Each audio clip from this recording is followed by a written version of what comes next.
Hello everyone. So we are discussing previous year questions of the chapter Biodiversity and Conservation and the topic Biodiversity Conservation. In today's session we are going to discuss a short answer type question of 3 marks which was asked in the CBSE board 2020. So the question is, explain any 3 ways other than zoological parks, botanical gardens and wildlife sanctuaries by which threatened species of plants and animals are being conserved ex situ.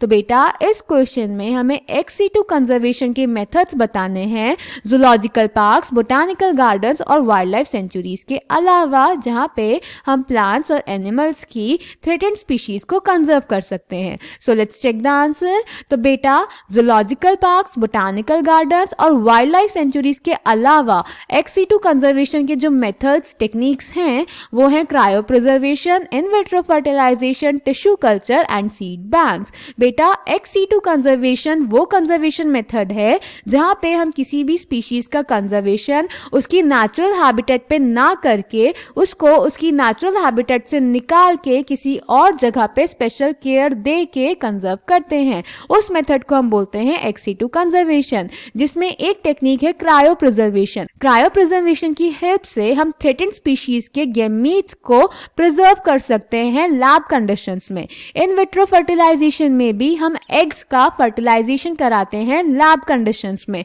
Tissue culture में भी हम lab condition में plants को propagate यानी grow करवाते हैं. और seed banks में भी हम अलग अलग स्पीशीज के सीड्स को लैब कंडीशंस में स्टोर करके रखते हैं. क्लियर? तो बेटा आप देख सकते हैं इन सभी टेक्निक्स में हम जो कंजर्वेशन कर रहे हैं वो उनकी नेचुरल हैबिटेट में नहीं कर रहे बल्कि किसी एक स्पेशल जगह पे स्पेशल केयर के साथ कर रहे हैं.